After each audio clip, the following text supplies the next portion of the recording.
برج کو گرا رہی ہے, جو بالکل ملیا میٹ کر کے رکھ دیتی ہے, جو ادھیڑ دیتی ہے, لٹرلی ٹانکے کھول کر رکھ دیتی ہے. سہیل آفریدی کہہ رہا ہے کہ میرا کوئی سوشل میڈیا نہیں ہے accept P T I official کے سوشل میڈیا کے. میرے ساتھ ہمارے سینئر ساتھی اور آفیشیل جناب سوشل میڈیا ٹیم کے نامزد کردہ یار محمد نیازی صاحب بطور سوشل میڈیا فوکل پرسن اپنی ذمہ داریاں ادا کریں گے. تو وہ P T I social media کو ناظرین آن کر رہا ہے سہیل آفریدی کہ میرا جو ریپرزنٹیشن ہے سوشل میڈیا کے اوپر وہ پی ٹی آئی کا ہی سوشل میڈیا بنیادی طور پر کرے گا. اب ناظرین سوشل میڈیا کی طاقت کا آپ اندازہ لگا لیں کہ انہوں نے ناظرین اگر میرے خیال میں ناظرین نوسر بازو کی اگر کوئی فٹری ہو نا, نوسر بازو کا اگر کوئی اولمپکس ہو, تو یہ جو موجودہ سیٹ اپ ہے ناظرین یہ دنیا کے تگڑے نوسر باز کو ڈھونڈ کر لائے گا. نوسر بازو کی جتنی پہچان اس موجودہ سسٹم کو ہے کسی کو نہیں ہے, ایسا نوسر باز نکال کر لاتے ہیں. اب یہ گورا لے کر آئے ناظرین جان آ کر یہ سابق سی آئی اے کا آفیشیل 2004 میں ناظرین وہ ذلیل خوار ہو کر نکالا گیا ہوا, اسے سزا ملی ہوئی, لیکن وہ آ کر سائفر کے اوپر وہ جی عمران خان فلانا ڈھمکان. اچھا جو ہی آ کر اس نے عمران خان کے اوپر جھوٹے الزامات لگائے, اس کے بعد سوشل میڈیا جاگا اور اگلے صرف 5 منٹ تھے نا,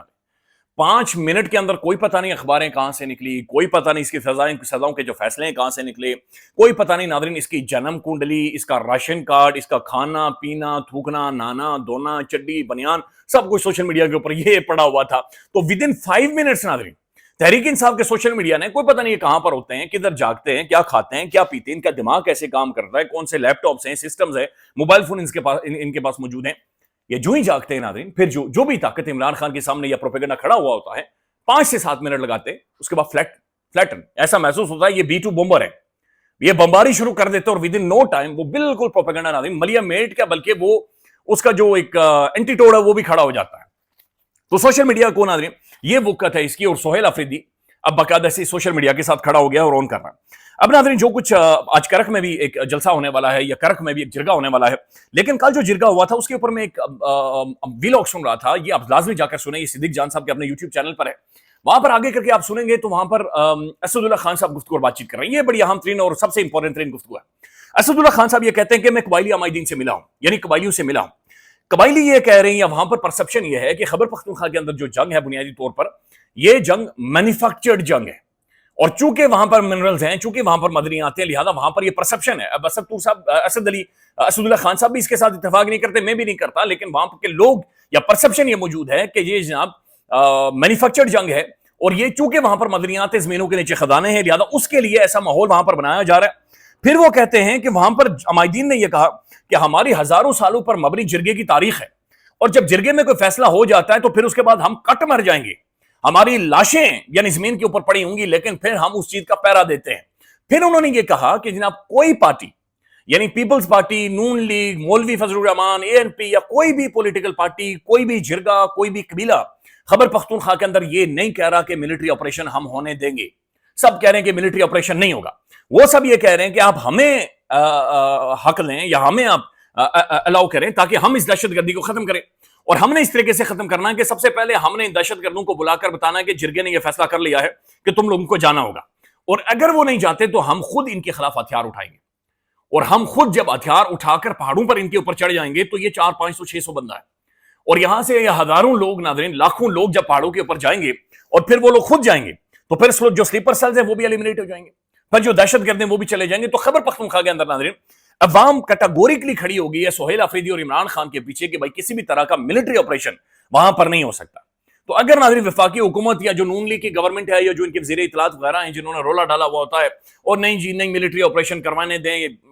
ملٹری آپریشن ہی سولوشن ہے, حل ہے, ملٹری آپریشن حل ہوتا ہے, ملٹری آپریشن سولوشن ہوتا ہے, لیکن اس کے لیے سب سے پہلے وہاں کے لوگوں کو, ان لوگوں کو وہاں کی گورنمنٹ کو اعتماد میں لیں, ان سے بات چیت کریں, ان سے گفتگو کریں, اور اس کے بعد جا کر اگر کوئی سولوشن نکل سکتا ہے ملٹری کا تو وہ نکالیں. لیکن اس وقت نظر یہ آ رہا ہے کہ جب تک کوئی کنسنسس ڈیولپ نہیں ہوتا ملٹری آپریشن وہاں پر نہیں ہوگا. اچھا صدیق جان صاحب نے وہاں پر یہ بھی بتایا کہ ایک ڈرون سٹرائک ہوئی اور اس دوران یہ ڈسکشن کی گئی کہ ہم ایک FIR کرنے جا رہے ہیں, اور FIR ظاہر ناظرین کس کے اوپر ہونی تھی, اور FIR کا مطلب یہی ہے کہ آپ ایک قانونی کارروائی اور ایک لیگلی سارے معاملے کو ہینڈل کرنے جا رہے ہیں.